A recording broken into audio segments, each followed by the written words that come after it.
হয় কমসে কম একটা পাথর 200 টন করে উপরে হবে। সেটা 200 পাথর দেখেন টন। আছে, বাহ। তো ওই পাথরটার লগে শির একটা সর্প আছে, ভয়ানক সর্প, ভয়ানক। ওটা পাথরে রয়েছে, সাপ। সাপ, ওরে ওটা বাবারে। পাথরে রয়েছে। ওই সর্প তারে বাতাস করতো হাসান হোসেনকে যখন খেলাধুলা হইতো। সুবহানাল্লাহ। তার ঘরে দারোয়ান ছিলেন এটা, ওই সাপটা। ওই সাপটাই দারোয়ান, মানে দারোয়ান। হাসান হোসেনের সাথে খেলাধুলা করতে, বাতাস দিত। বাতাস আর দেখতো। এটা কি পাকিস্তানেই? পাকিস্তানে এখন আমরা গেলে দেখতে পাবো? দেখতে পাচ্ছি রব্বিল আলামিন তারে খোয়াবে দেখছিল।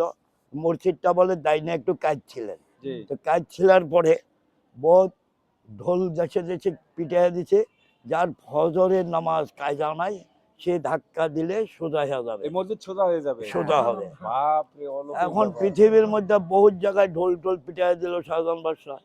এখন শাহজাহান বাদশাহরে আবার একদিনকে খোয়াবে দেখাইলো যে এই শাহজাহান বাদশাহ, তোমার ফজরের নামাজ কায়দা নাই, তুমি ধাক্কা দিলেই সোজা হয়ে যাবে। সুবহানাল্লাহ। হ্যাঁ, যখন ধাক্কা দিয়েছে মসজিদ সোজা হয়ে গেছে। ওই জায়গার মধ্যে এখন ডেলি না হলেও কমসে কম 2 থেকে 250 মোমবাতি জ্বলে। 104 তলা থেকে ফালায় 104 তলা থেকে ওই নদীতে টাকা ফেলায়। ফালায় ওই মানে আউস করে, সাঁতার দেয়, টাকার তো অভাব নাই, কি হ্যাঁ। করবে। তখন তখন আপনি লাভ দিয়ে যে লাভ দাও না, আমরা তো 40,000 টাকা পাইছেন, সাঁতার মানে রুপি ওই দেশে 40 রুপি। আরে বাপ রে। 40,000 লাখ লাখ টাকা পাইতে হবে, তার ভাগ্য আছে। এই যে পাহাড় টান দেয় না, বোয়া যেছে, পানি বন্ধ। এই হযরত আলী মানে যে রাসূলের ছেলে প্রিয় মাওলা সাহাবা, আলী। হ্যাঁ, মাওলা আলী, হ্যাঁ। হাসান হোসেনের আব্বা, আব্বা এই যে গোটা পাহাড় নিয়ে এসে বসা দিছে। বসায় দিছে, কুয়ার পানি বন্ধ। এই এখন সেটা পাকিস্তানে। পাকিস্তানে সুবহানাল্লাহ। তবে যে মা ফাতেমা দিন গোসল করছে, আমরা যেভাবে শুনছি জি, ওগুলো জি, তার হ্যাঁ। জিগাই নাই, খাতে বেলা যেভাবে করছে, যে গোসল করে দিন সাবানটা থুয়ে গেছে, ফেনা ধরে মানে এখন যেমন লাগে এই তো কইরা বুঝি বাসাই গেল, হ্যাঁ, এরকম আজও রয়েছে। এরকমই রয়েছে। এই যেখানে মা ফাতেমা গোসল করছে সেখানেও আপনি গিয়েছেন। হ্যাঁ, আর ওইখানে। সেটার গল্পই করতেছে। আর দর্শক বন্ধুরা, আমি মোশাররফ হোসেন ইমন। আজকে আমি জানবো ঠিক এই যে আমার পাশে যে মুরব্বী বসে রয়েছে, তিনি এমন একজন ব্যক্তি আমাদের মাঝে, আজকে আমাদের অতিথি। আমি শুনবো, জানবো। সে কিন্তু দীর্ঘদিন ইন্ডিয়াতে থেকেছেন, বিভিন্ন মাজারে বিভিন্ন জায়গাতে ঘুরেছেন, এবং সে শুধু খালি ভারতেই নয়, সে কিন্তু পাকিস্তানেও কিন্তু গিয়েছেন। দর্শক বন্ধুরা, আমি এমন অজানা গল্প আজকে তুলে ধরবো এই চাচার মাধ্যমে। দর্শক বন্ধুরা, থাকুন আমার সাথে। চাচা, কেমন আছেন আপনি? ভালো আছি। ভালো আছেন। আচ্ছা, আপনার নাম কি? আমার নাম মোহাম্মদ আশরাফ আলী। আচ্ছা, আপনার দেশের বাড়ি কোথায়? দেশের বাড়ি হলো চিটাগাং, বান্দরবনে। বান্দরবনে। জি। আচ্ছা আচ্ছা। তো এই যে বগুড়া মহাস্থানগড়, শাহ সুলতান রহমতুল্লাহ আলাইহির মাজার পাশে, এখানে আপনার সাথে আমার হঠাৎ দেখা হয়ে গেল। হঠাৎ দেখা। তো চট্টগ্রাম আর বগুড়া অনেক দূরের পথ। অনেক 700 দূরের কিলো পথ। রাস্তা। হ্যাঁ, তাই না আরুন ভাই? অনেক দূর। 700 কিলো রাস্তা। 700 কিলোমিটার রাস্তা। তো এখানে কেন এসেছেন আপনি? এইখানে আইসি মাজারে, এখানে একবার এসে গেছিলাম আরো 30 বছর আগে। জি জি। তখন আমার মনটা আবার টানলো হঠাৎ করে যে এখানে শাহ সুলতানের জায়গায় যাব, এই জন্য এসে এই পড়লাম। জন্য আপনি আসছেন। জি। তো আপনি শুনলাম যে আপনি দীর্ঘদিন ইন্ডিয়াতে ছিলেন, আজমিরে ছিলেন, নিজামুদ্দিন আউলিয়ার দরবারে ছিলেন, বাট এগুলো নিয়ে আমি জানতে চাই যে কিভাবে আপনি ইন্ডিয়াতে গেলেন, একটু যদি বলতেন। আমি এইখান থেকে মনে করবো যে বেনাপুল বর্ডার দিয়ে ইন্ডিয়া গেছি, যাই ইন্ডিয়ার থেকে মনে করি কলকাতা কয়েকদিন, কয়েকদিন রয়েছি, কাগজ টাগজ টোকাইছি, কিছু বিক্রি এটা টিক্রি কতদিন করে। আগে? ধরেন না, এটা মনে করবো যে না হলেও 25-30 বছর হবে। 25 থেকে 30 বছর আগে? হ্যাঁ তা তো অনেক দিন আগে। হ্যাঁ। আচ্ছা, না, তারপরে এত কিভাবে? হবে না, আর কম হবে মনে হয়, 20 বছর। 20। তখন কাগজ টাগজ টোকায় টাকায় কিছু খানা টানা জোগাড় করে দিল্লি চলে গেছি। দিল্লিতে যাই মনে করবো যে রাঙাফুল পার হইয়া ওই পার হইলো বনগাঁও। হ্যাঁ হ্যাঁ হ্যাঁ। বনগাঁও থেকে আমি চলে গেলাম কলকাতায়। জি কলকাতার থেকে 2-1 দিন অফিং করে জি জি। ওইখান থেকে চলে গেলাম আমি গাড়িতে উঠে দিল্লি। দিল্লি। দিল্লি আবার মাসখানিক থাকার পরে চলে গেলাম আজমির শরীফ, আজমির শরীফ। খাজা মাইনুদ্দিন চিশতি গরিব নওয়াজের জি। দরবারে। ওইখানে রইলাম মাস 2-1। ওইখানে ভ্রমণ করলাম, ভ্রমণ করে আবার চলে আসলাম। আচ্ছা, এই যে আপনি যে দরবার শরীফে গেলেন আজমির, এই যেতে কয়দিন লাগলো মাঝখানে? মাঝখানে এইখান থেকে 36 ওইখানে ঘন্টা গেলে 36 ঘন্টা লাগছে দিল্লি যেতে। লাগছে, কিন্তু ওখানে কতদিন, মানে যে শুনলাম যে আপনি রিক্সা চালাচ্ছেন বা কাগজ মানে এগুলো টোকাইছেন, এগুলো এটা দিল্লিতে। দিল্লিতে দিল্লিতে। কতদিন সেটা? দিল্লিতে প্রায় 2 বছর। 2 বছর? আর আপনি 2 বছর কি করেছেন দিল্লিতে একটু বলেন। 2 বছর না, আমি 8 বছর আছিলাম দিল্লি, পাকিস্তানে, আজমিরে, সব মিলাইয়া। সব মিলিয়া হ্যাঁ। দেখো দিল্লিটা শুনি, দিল্লিতে যা কি করলেন আপনি? দিল্লিতে যাইয়া মনে করেন যে পহিলা প্রথম রিক্সা চালাইছি। রিস্কা? হ্যাঁ, তারপরে আপনার এই কাগজ টাগজ টোকাইতাম বাঙালির লগে যুগ করে, আগে বাঙালির লগে ধরা খায় না। জি তো মনে করেন যে বাদশাহ শাহজাহান বাদশার বাড়ির পাশে নদী আছে একটা, জি জি আচ্ছা আচ্ছা ওই নদীর সাইডে ছিল বাঙালি বস্তি, খুব বিরাট বস্তি। জি ওই বস্তিতে থাকতাম, শাহজাহান বাদশার বাড়ি ঘুরতাম 1 টাকা বিনিময়। বাদশাহ শাহজাহান, জি বাদশাহ শাহজাহান নাম আর শুনেছি আমরা। যেটা হলো মনে করো যে জামে মসজিদ, যার মসজিদ, নবী সাহেব আসছিল নামাজ পড়তে হ্যাঁ ওখানেই হ্যাঁ ওইখানেই, আমার রাসূল পাক সাল্লাল্লাহু আলাইহি সাল্লাম দিনের ভারত নবীজি কোথায়? ওখানে নামাজ পড়েছেন। ওইখানে নামাজ পড়তো। সে জায়গার নামটা কি? ওইটাই জুম্মা হইল মসজিদ বলে। জমা মসজিদ, শাহজাহান বাদশার বানানো মসজিদ। মা জামে মসজিদ বলে। আচ্ছা আচ্ছা। ওইখানে জিজ্ঞাসা করছিল অলিগো সবারই, যে আল্লাহ পাক রাব্বুল আলামিন তারে খোয়াবে দেখছিল, মসজিদটা বলে দাইনে একটু কাজ ছিলেন। জি তো কাজ ছিলার পরে বহুত ঢোল দেশে দেশে পিটাইয়া দিছে, যার ফজরের নামাজ কায়দা নাই, সে ধাক্কা দিলে সোজা হয়ে যাবে, এই মসজিদ সোজা হয়ে যাবে? সোজা হবে। বাপ রে, অলৌকিক এখন ব্যাপার। পৃথিবীর মধ্যে বহুত জায়গায় ঢোল টোল পিটাইয়া দিল শাহজাহান বাদশাহ। এখন শাহজাহান বাদশারে আবার একদিনকে খোয়াবে দেখাইলো যে এই শাহজাহান বাদশাহ, তোমার ফজরের নামাজ কায়দা নাই, তুমি ধাক্কা দিলেই সোজা হয়ে যাবে। তখন সুবহানাল্লাহ। হ্যাঁ, যখন ধাক্কা দিয়েছে মসজিদ সোজা হয়ে গেছে। ওই জায়গার মধ্যে এখন ডেলি না হলেও কমসে কম 2 থেকে 250 মোমবাতি জ্বলে সব সময় ওই সব সময়। এই মসজিদের সামনে সামনে না, নিচের ওয়ালে ওয়ালে হ্যাঁ। ওদের ধাক্কা দেয়া যে সোজা সোজা করলো। করছে, ওইটা হাতের ইয়ায় চাপ পেয়েছে। তো ওইখানে ওই মসজিদ শাহজাহান বাদশার। তারপরে ওইখানে মনে করবে যে খানা পিনা এতিম খানার লাখান হোটেলেই দিবে, জি হোটেলে ফ্রি। ফ্রি। ওই সাইডে বসে থাকতে হবে, কতজন মানুষ বসলো কতজন না বসলো ওই টাকাটা কাউন্টার থেকে আসে, ও আচ্ছা আচ্ছা। খাওয়াই দিতে হবে, 2বার 3বার খাওয়াবে। তারপরে ধরেন এটা দিল্লির থেকে চলে গেলাম আবার কই, ধরেন ওইদিকে বোম্বাই, বোম্বাই শহর। হ্যাঁ বোম্বাই শহর, হাজি আলী, হাজি মালম, ওই দিকটা রয়েছি কমসে কম না হলো 1 বছর। এই আপনি? হ্যাঁ আমি। তারপর? তারপরে মনে হয় বোম্বাই শহরটারে ঘুরা দেখলাম কোন জায়গায় কি আছে। 120 তালা পর্যন্ত গুলো সাগরের কিনারে আছে। তোরা 120 তালার থেকে টাকা ফালায়, যখন জোয়ার উঠে তখন টাকা ফেলাইলে দেখে কি সাঁতার কেটে আনতে পারে। তা আমরা তো যাতে বাঙালি, সাঁতার কাইটা ওই টাকা, আমি একবার 41,000 টাকা পাইছিলাম এক থাপায়। ওরে সুবহানাল্লাহ। মানে ওই ওই কত তলা বললেন ওটা? 104 তালার টাকা ফালায় 107 তলা থেকে ওই নদীতে টাকা ফেলায়। ওই মানে যাওয়ার আউস করে সাঁতার দেয়, টাকার তো অভাব নাই, কি হ্যাঁ। করবে। তখন তখন আপনি লাভ দিয়ে যে লাভ দাও না, আমরা তো যে 40,000 টাকা পাইছেন, সাঁতার মানে রুপি ওই দেশে 40 রুপি। আরে বাপ রে। 40,000 লাখ লাখ টাকা পাইতে হবে, তার ভাগ্য আছে। ও, তো এরকম যে সাঁতার পারতাম। তো ওইখান থেকে ঘুরে গেরা আবার আয়া বললাম দিল্লিতে, দিল্লি আয়া আবার গেলাম আজমিরে, আজমির থেকে পাগলামি বেশ হলো যাবো পাকিস্তান। জি তো ওইখান থেকে পাকিস্তান চলে গেলাম, পাকিস্তান যাইয়া আপনার আঠালি বর্ডার দিয়ে পার হইলাম। ভারতেরটা হইলো আঠালি বর্ডার, ওদিকেরটা হইলো সিরিং বর্ডার। হ্যাঁ। ওইখান থেকে পার হইয়া গেলাম লাহোর। লাহোর মানে পাকিস্তানে প্রবেশ করলেন? হ্যাঁ, ওটা পাকিস্তানে। তা লাহোর হইলো শহরের নাম, ওইখানে দাদা মাজার আছে একটা, দাদা হায়াত হাইট ক্যালেন্ডার ক্যালেন্ডার। মাজার আছে। তো ওইখানেও বাস করলাম, এটা বহুত বড়। তো ওইখানে থেকে 2-1 দিন ঘুরে গেছে চলে গেলাম করাচি। করাচি? হ্যাঁ, আরে বাপ। করাচি হইলো সাগরের কিনারে, করাচি সাগরের কিনারে আমরা ঘুরলাম ঘারলাম দেখলাম, এগুলা দেখলাম। আবার করাচির থেকে বাসের থেকে সদরের থেকে বাসে উঠা আবার গেলাম পাকিস্তান, ওই মাঝবান্ডার হিজ ক্যালেন্ডার কয় না, একটা গানে কয় না, হ্যাঁ হ্যাঁ। দমাদম মাঝখানে দমাদম। আলিকে পয়লা নাম্বার। ওই অন্য গেলাম, ওইখানেও বেশি সময় দেয়। ওইখানে হরজত আলিয়ে ওইখানে আসছিল মানে কোন রাজা, তো রাজা ওইটা পানির ওয়া ছেড়া দিছে। তো হরজত আলিয়ে যায় পাহাড় টান দেয় না, বোয়া দিয়েছে পানি বন্ধ। এই হযরত আলী মানে যে রাসূলের ছেলে প্রিয় মাওলা সাহাবা, আলী। হ্যাঁ মাওলা আলী, হ্যাঁ। হাসান হোসেনের আব্বা। আব্বা গোটা পাহাড় নেশে বসা দিছে। বসায় দিছে, কুয়ার পানি বন্ধ। এই এখন সেটা পাকিস্তানে? পাকিস্তানে সুবহানাল্লাহ। তো তারপরে ওইটা- চাচা বলেন তো। ওইটা আর বন্ধ হয় নাই, এখন ধীরে ধীরে পানি আসে।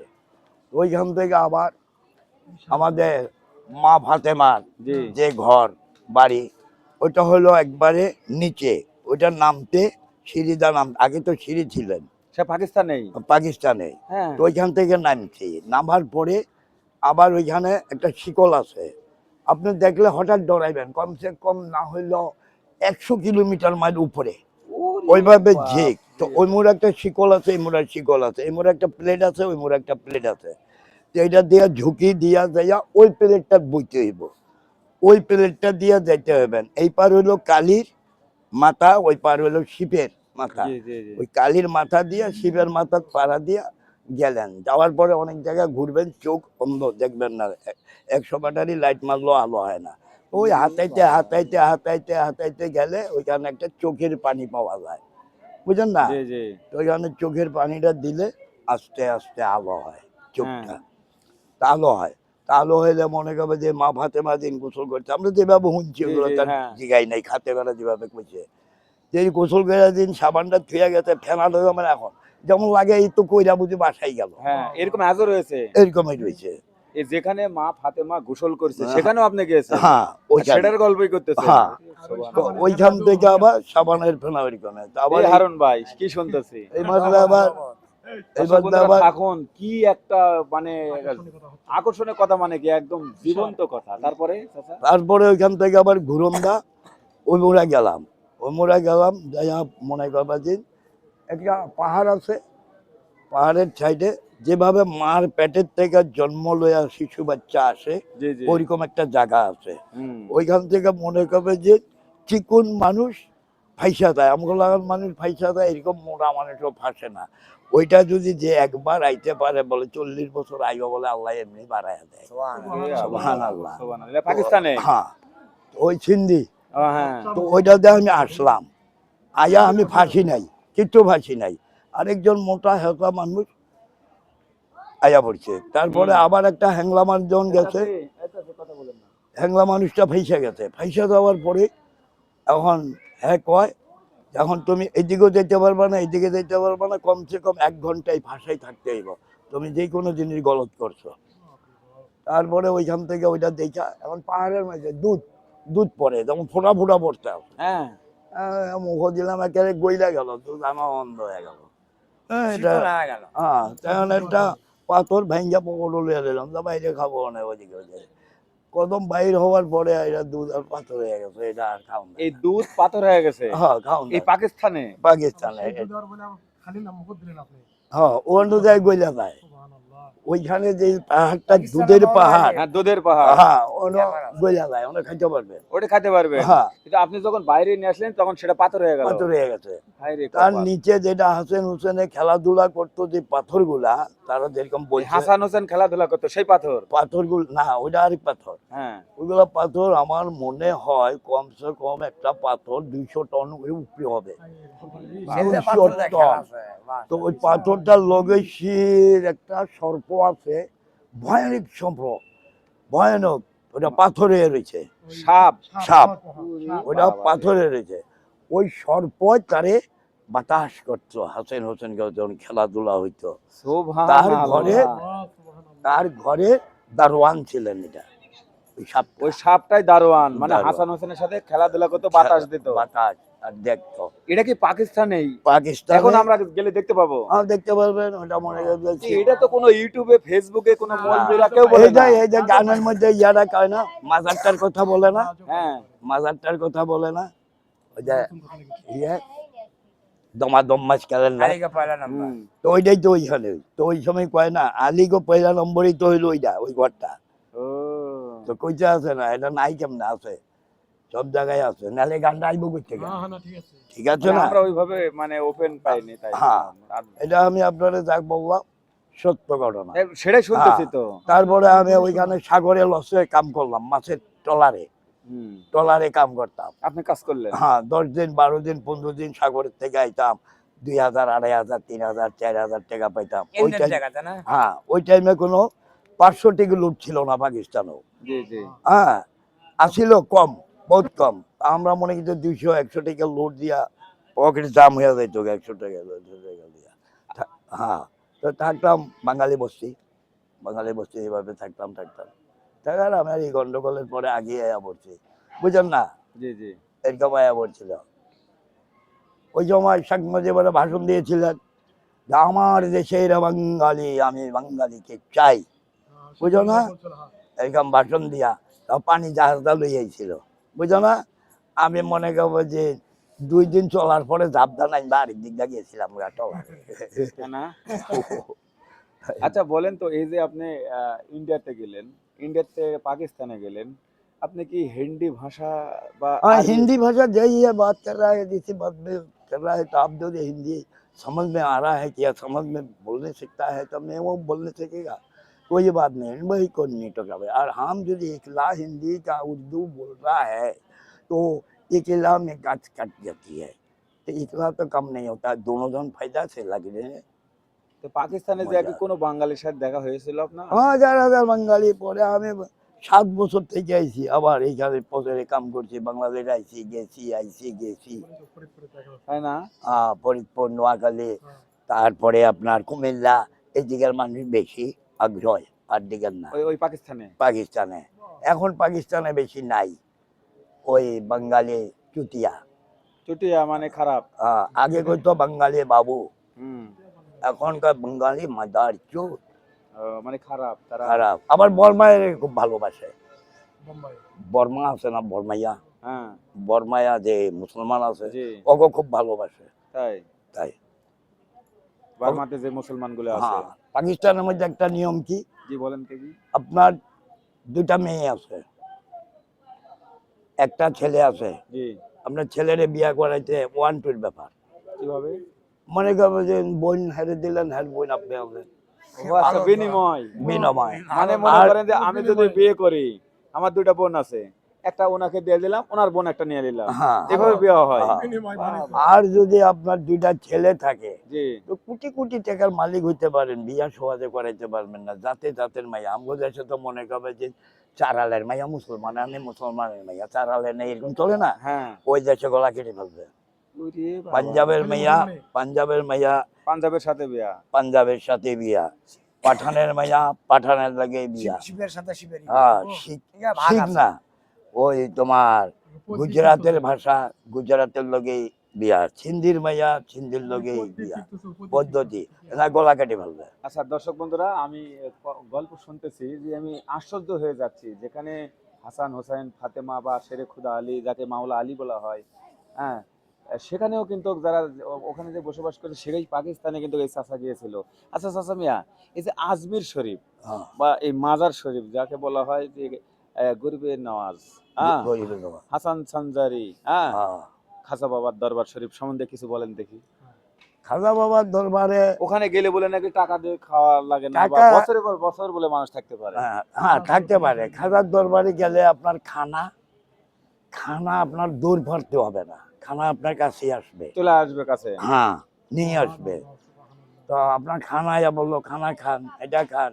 এখন মনে করবে যে আপনার বিড়ি নিশা পানি করেন, এখন হঠাৎ ওরকম মানুষ দেখা করছে, বাচ্চা মানুষ করলে আবার অসুবিধা আছে। মানুষ যখন টানি বিড়ি খায়, সিগারেট খায়, টানি করছে যে ভাইয়া আমাকে এক বিড়ি পিয়া দাও না। দম মেলেগা, তাই বলতে হয়, দম মেলেগা। তখন দম মেলেগা? হ্যাঁ মানে একদম দম মেলেগা মানে কি? এক বিড়ি দাও। ও আচ্ছা, দম মেলেগা। হ্যাঁ, তো বিড়ি দিল, বিড়ি এটা খাইলে ইন্ডিয়ান একটা ভাষা। ইন্ডিয়ার মধ্যে মানে আজমের মধ্যে পান খাবে বেশি, ওরা পান খাবে। তো বিড়ি শিক্ষা টিক্ষা এগুলো তো বেশি যায়, জি। শিক্ষারা গেলাম বিড়ির ঘ্রাণ শুনতে পারবে না। ওরা খাজার দরবারে গেলাম সব চরস জাতি খায় ওরা, চরস। ঢুকবে, তাই? সব জাতি ঢুকবে। চরস খায় তো মনে করবে যে খানা পিনার কোনো অভাব নাই, গোসলেরও কোনো অভাব নাই। আয়নার সাগর আমি উনি করে পারবে না। মনে করবো যে খাওয়া যেতটুক দাওয়া আমি main সাঁতার trade কেটে হচ্ছে গেছি, 9.5 একর জমি। A to Z যেতটুক সাঁতার কেটে গেছি আমি আয়নার সাগরে, এতদিন কেউ বলে পারে নাই। শেষ কাটাল আমার হেলিকপ্টার দিয়া ওরা ফলো করছে আপনার? আমারে, যে এতটুক দূরে কেমনে আসলো সে সাঁতার কেটা। এইদিকে পুলিশকে কইলো যে এতটুক ফ্রিজ গেল কেমনে, এই লোকটা গেল এই কিভাবে? লোকটা কারা, এই লোকটারা আনো। তল্লাশ পরে আমি তো সাঁতরাইতে আছি, পরে আবার যাইয়া এটারে যে কোনো ব্রেনেরটা আমারে আনলো, আনার পরে তুমি কোন দেশে, আমি তো বাংলাদেশে, আমরা তো এইটা কি সাগর, এটা তো আমি ছোটই মোটো করি সাগর, এটা বড় বড় সাগর পার হয়ে যায়, এটা বড় বড় সাগর পার হয়ে যায়। বাঙালির পাল্লায় পড়েছে। বাঙালি আমরা জানাই, মানে বাঙালি তারপরও আবার মনে করবো যে স্পিড আমার আছে। এইরকমে মাইক টাইক দিয়া জিগাই টিগাই দিয়া টিয়া আমার কমসে কম 10,000 টাকা দিয়েছিল বকশিস খালি, ওখানে বকশিসই দিছে যে সাঁতার কাটার কারণে বা ওই জায়গায় যাওয়ার কারণে। 10,000 টাকা। তো যাই হোক, অনেক কথা হলো চাচা। দর্শক বন্ধুরা, আমি একদম এই চাচার কথা শুনে আমি একদম ভালো লাগলো। অনেক ভালো লেগেছে, যা অজানাকে জানা হলো, আমার নিজেই জানা হলো। হারুন ভাই, যেহেতু আপনিও আজমেরি ভক্ত, ওসিলাতে এলাই ভাই। জি জি জি, তো হারুন ভাই আপনিও তো সেখানে গিয়েছিলেন, হ্যাঁ, হ্যাঁ? কতদিন আপনি ছিলেন? আমি ছিলাম, এটা হচ্ছে খাওয়া দাওয়ার হেড কমান্ডারে খাওয়া দাওয়ার A to Z মহগন। আমি হচ্ছে গডফাদার পাগলা মহগন। আমি সব যেখানে যাই সেখানে নাড়ি ভুড়ি তদন্ত ইনভেস্টিগেটর মাস্টার, আমি তদন্ত মাস্টার, আমি সিভিলের তদন্ত মাস্টার, তাই না?